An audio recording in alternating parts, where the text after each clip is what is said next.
Bienvenue sur mon podcast éclair Objectif PVT Australie, le podcast qui va te permettre de préparer sereinement ton PVT Australie.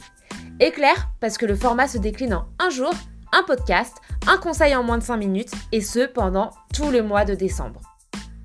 Le PVT, c'est un rêve pour des milliers de personnes chaque année. Trouver des conseils utiles, comprendre les démarches administratives, chercher les bonnes informations, les questions sont nombreuses pour les futurs PVTistes. Si tu te reconnais dans ces questions, que tu sois au début de tes préparatifs ou sur le point de partir, abonne-toi. Ce podcast va devenir ta meilleure source d'inspiration pour les prochaines semaines. Moi, c'est Maïlo, spécialiste et blogueuse sur l'Australie. Et chaque jour, je partage sans compter des conseils et astuces pour t'aider à préparer l'aventure qui va changer ta vie. Si cet épisode te plaît, n'hésite surtout pas à le partager sur tes réseaux sociaux en me taguant et à lui laisser 5 étoiles sur toutes les plateformes d'écoute.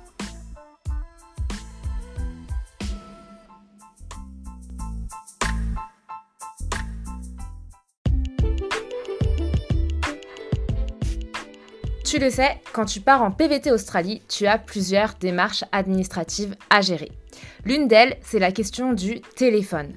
Généralement, tu as ton numéro français, tu connais les opérateurs en France, mais pour l'Australie, c'est un peu le mystère. Et dans ce podcast, je vais te parler des différents opérateurs australiens et des solutions qui s'offrent à toi pour ton forfait. La première chose à déterminer, c'est de savoir si tu as besoin ou non d'une carte SIM australienne. En effet, la question n'est pas si évidente parce que tu as 3 cas de figure qui se présentent à toi. Soit tu as prévu de voyager sans travailler et donc à ce moment-là, je te conseille de prendre la carte SIM Free. Ils ont des forfaits à 2 € par mois, mais ils ont aussi quelques forfaits un peu plus conséquents, notamment en ce moment-là, à l'heure où je te parle. Ils ont un forfait à 19,99 € par mois et ce forfait te permet d'avoir texto et appels illimités en France, mais aussi en Australie. Et tu as jusqu'à 25 gigas de data, ce qui devrait être plus que suffisant pour ton road trip. Perso, j'ai vraiment eu de très bons retours sur leurs offres, même sur leur réseau. Apparemment, ils ont un meilleur réseau en Australie qu'en France, donc ça, c'est quand même plutôt pas mal. Deuxième cas de figure possible, c'est quand tu as juste besoin d'être contacté occasionnellement par des Australiens. Par exemple, quand tu vas vouloir chercher un job, dis-toi que les employeurs australiens ne vont pas s'embêter à t'appeler sur un numéro français. Il va donc falloir un numéro australien et donc une carte SIM australienne. Pour que ça te revienne le moins cher possible, tu peux alors choisir de prendre le forfait Free et en parallèle prendre un numéro australien temporaire.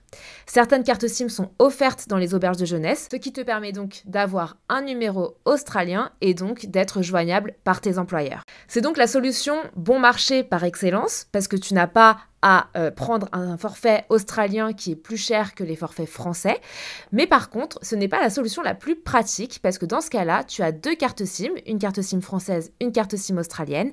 Et donc, il te faut soit un téléphone qui prend les doubles SIM, soit il te faudra 2 téléphones. Troisième et dernier cas possible, et c'est souvent le plus fréquent, c'est que tu as besoin d'être contacté tout le temps sur un numéro australien. Il faudra donc prendre une carte SIM australienne. Ce sera quand même beaucoup plus pratique parce que tu pourras être contacté à n'importe quel moment en Australie. Pour contacter tes potes ou ta famille, tu auras bien sûr toujours l'option de Skype et WhatsApp. Le seul inconvénient de cette solution de prendre un numéro australien, c'est souvent que tu vas devoir changer de numéro. Donc sur WhatsApp, par exemple, tu vas devoir mettre ton numéro australien et donc prévenir tous tes potes. Et potentiellement, tu vas perdre ton numéro français.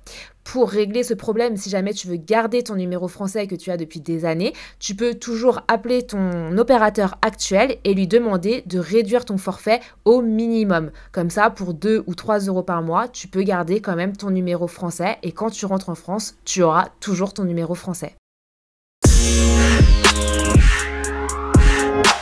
Maintenant vient donc la question, quel opérateur australien choisir ? Les plus connus sont Telstra, Vodafone, Optus ou encore Aldi Mobile. En général, beaucoup hésitent entre Telstra, Optus et Vodafone, qui sont les principaux opérateurs, un peu comme Orange, Bouygues et SFR en France. Mais il y a aussi des outsiders qui sont vraiment top. Premièrement, parlons de Telstra. C'est celui qui est vu comme le meilleur opérateur car il a la meilleure couverture dans le pays. Même si tu ne vas pas capter absolument partout car en Australie, il y a des endroits sans couverture mobile du tout, ça reste un très grand pays, Telstra reste celui qui couvre le plus. Le seul inconvénient, bien sûr, c'est son tarif très élevé. Il faut compter en effet entre 55 et 115 $ par mois. Deuxième option, Vodafone. Les forfaits sont moins chers, ça va entre 35 à 45 $. Cependant, et ça je l'ai vécu, la couverture de Vodafone est vraiment pourrie. Même dans des assez grosses villes comme Early Beach par exemple, il n'y avait pas de couverture.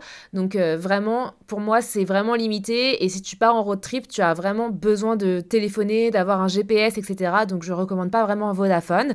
Après, si tu décides de rester que dans une grande ville où tu es sûr d'avoir du réseau, Vodafone est une option assez cheap finalement. Troisièmement, il existe Optus, qui est un opérateur satisfaisant, mais il couvre quand même moins bien le terrain que Telstra. Les forfaits vont de 49 à 79 $ et il propose, comme Vodafone, des cartes prépayées si tu ne veux pas t'engager pour 12 mois. Quatrième option, et c'est mon option favorite, c'est Aldi Mobile. En fait, Aldi Mobile, on peut décrire cet opérateur un peu comme la version low cost de Telstra, c'est un peu comme Sosh et Orange en France.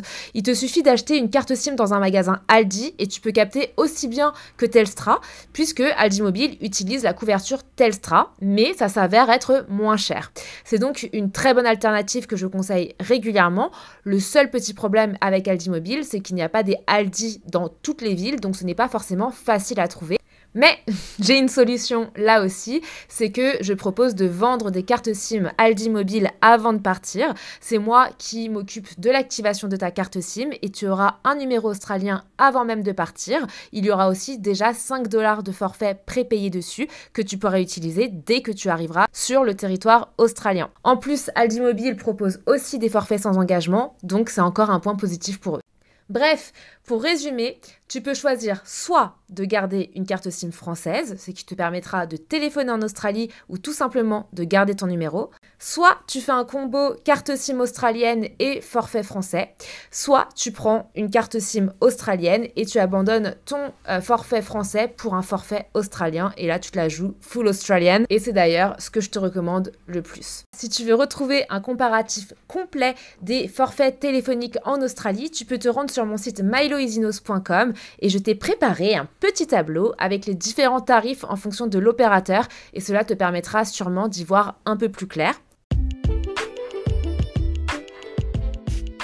En tout cas, si tu veux partir sereinement, partir avec une carte SIM australienne avec du forfait dessus et avoir ton numéro australien avant de partir, n'hésite pas à me contacter.